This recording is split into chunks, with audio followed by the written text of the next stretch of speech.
The EFL season is officially over.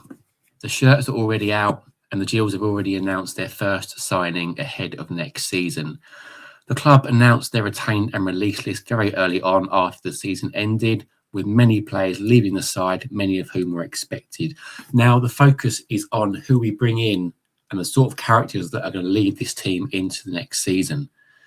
I'm going to be looking at captain material, whether we already have that sort of player in the squad, and if not, do we need to recruit somebody in to lead this team next season? This is Looking for a Leader.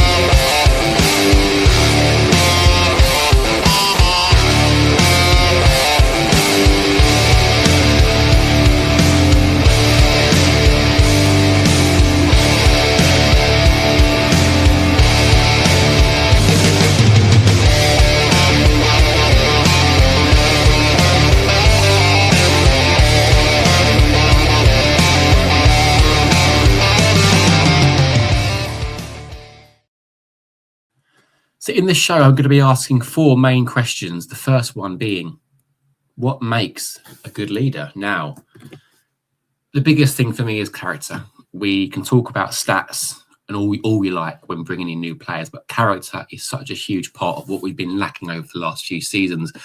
We talked a lot about, last season, the ones before that, where we have questioned the attitudes of players that have been playing for us. And it's been a bit of a systemic thing now over the last few seasons under different managers.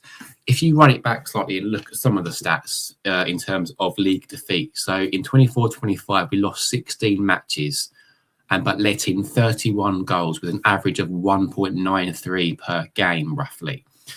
Of course, we ended that season very well with an unbeaten run between March the 15th and May the 3rd. Bring it forward to last season just gone, 25-26. It was 19 league defeats, so not too dissimilar, but it was 49 goals conceded. That's coming out around about 2.57 goals per game. But it was also the manner of defeats. Thrashings at home to Bromley, MK Dons, Oldham and Grimsby on our own patch. And then Cambridge and Barnet thrashed us away from home. Sure, there were a couple of games where we were unlucky to not take a point potentially, but overall it does represent a shift in the previous season where we were tightening things up. Last season, we tended to concede early. Our heads dropped, and instead of, stopping the rot, we would go on and concede more and more goals. And for me, that's a massive, indication of our lack of character. Ability is one thing. But we also have to factor in a lack of leadership and a lack of somebody to take the ball by the horns and pick these players up when they're needed it most. A good leader does not have to be the loudest player on the pitch or the best player on the pitch by all accounts. A cool head under pressure, the one who can keep their wits about them and inspire players around them. Hasn't got to be the best footballer, but for me, it's got to be the best character. And I'm going to mention the word character quite a lot in this show. If you look at the matches that we did lose last season, yes, you might look at, say, some of them, Bromley and MK and Cambridge all finished top 3 and went up straight away from this division. And Barnet and Grimsby themselves have both had genuine playoff ambitions, with Grimsby themselves making the top 7. But if you look at the way that we've been playing and underperforming since relegation into League 2 4 years ago, it's been scoring goals that's been our biggest issue. But last season, shipping goals was a massive factor. We need a leader. We need a couple of leaders to, see this team through any sort of bad patches that they have. And hopefully with so many players leaving the club in the summer, that may be part of the bit of a culture shift coming forward, because, a lot of the players have been involved in a recurring disappointment over the last few seasons. So for me, a good leader is somebody that can inspire and motivate. And who knows, if we get enough of those characters in the squad next season, it could change our fortune somewhat. But the next question is an intriguing one.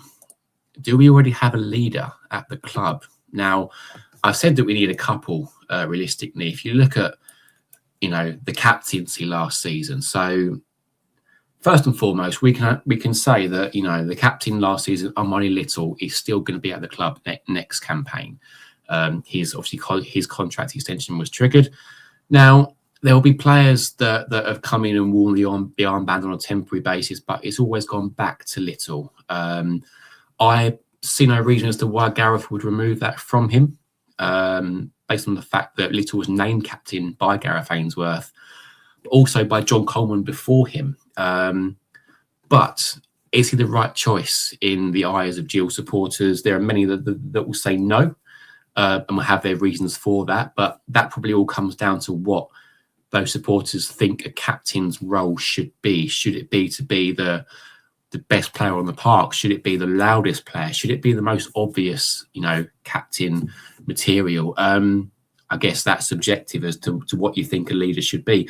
There are many fans who believe that Bradley Dack would be the natural replacement as a captain if such a change was made. There's no doubting that Dack's got an affiliation with the club and Gill supporters. And for me, he does strike me as somebody that does genuinely care for the plight of his club.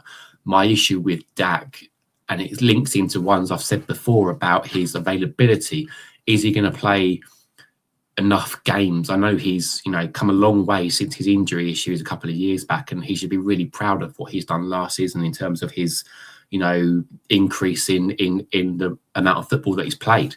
But for me, a captain needs to be first name on the team sheet, you know, the one that you would guarantee to start 40 plus games a season. And for me, I'm not sure whether Dack will.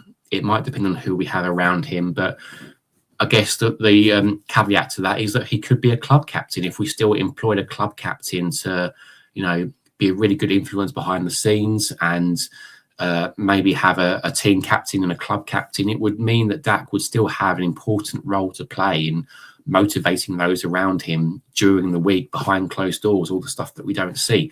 And the same for me goes with Omar Beckles. You know, he barely featured last season. Only 9 times he played for us since signing in January, obviously due to injury. But if you look at his past experience in that sort of role, almost 500 career appearances in the EFL. And Richie Wellens at Orient said that he was instrumental in setting the standards in training with his players. And also he captained Leighton Orient to the League Two title a few years back at our place. My concern again with Beckles, like Dack, is whether or not he would play consistently enough to warrant being named team captain. I think he'll be more of a bit part player next campaign, depending on who else we bring in centre-back positions. So for me, again, a captain needs to be, you know, first name on the team sheet, playing 40 plus times a season, you know, injuries aside.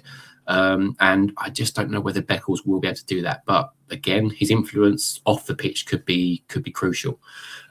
So candidates, Robin McKenzie is another player, consistent, well liked, versatile. All of those things we said about him before. But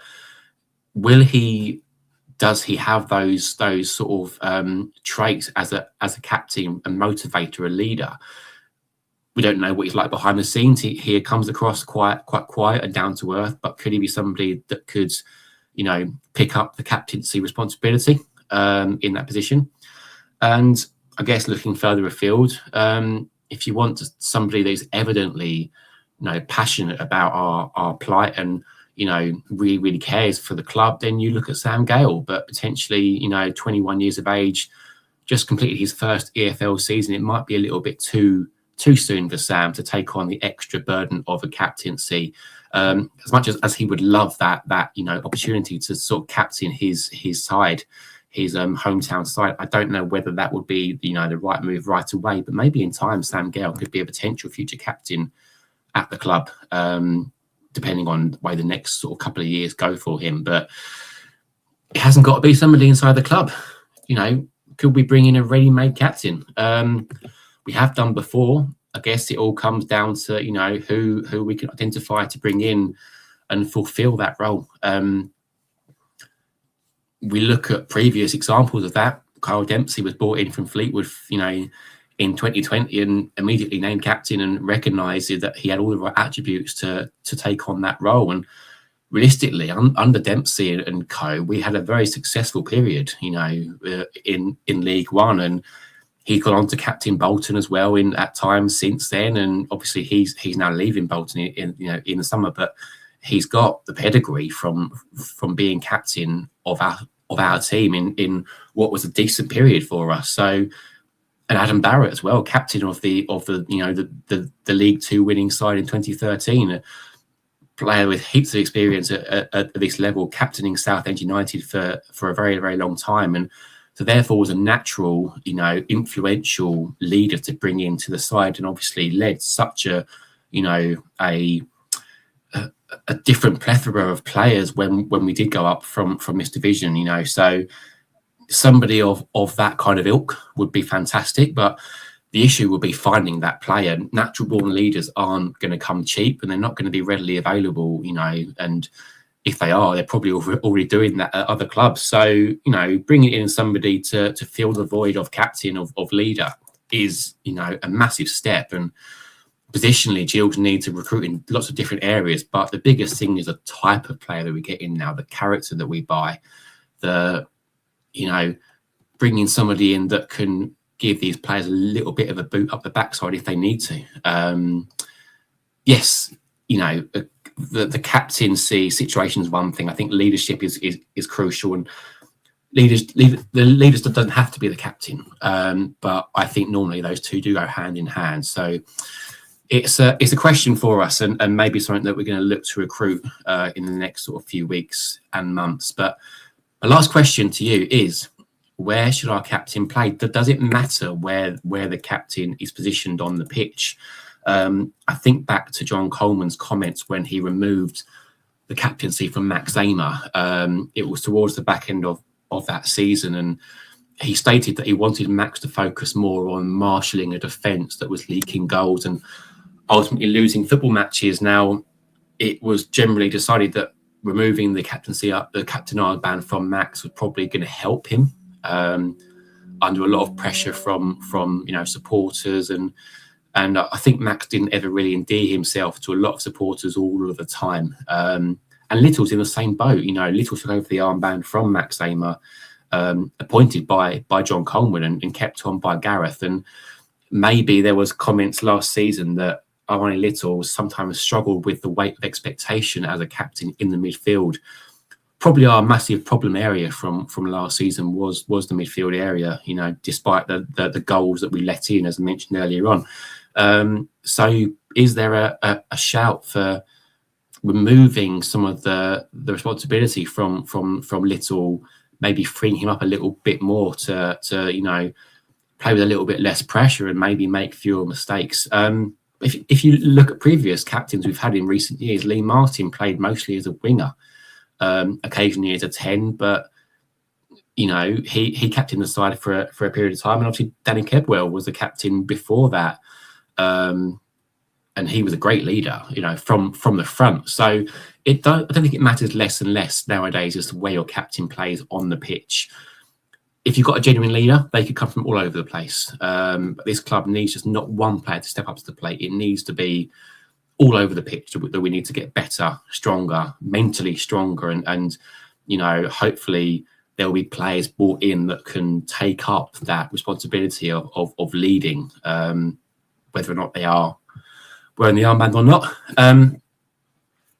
As it stands, the club needs to recruit in a lot of different areas, and hopefully we're going to address those areas once the transfer activity gets going. But for me, it's even more important to look at characters, and I mentioned the character quite a lot, tonight, in terms of the right sort of player. It doesn't matter to me whether they play left back or right wing. If they're the right fit and the right sort of person for the right reasons and have the right attitude, then that's the main thing that I'm going to be looking for next season, is whether or not Little has the armband still, or whether or not we bring in a completely new captain or promote somebody from within.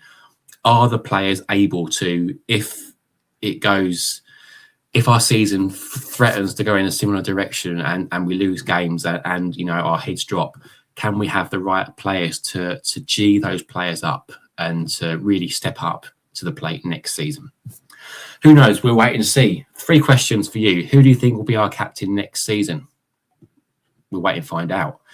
Do you think we have any leaders already in the squad that can step up into a captaincy role? And lastly, does it matter to you where the captain plays on the pitch? Is that a crucial question for you?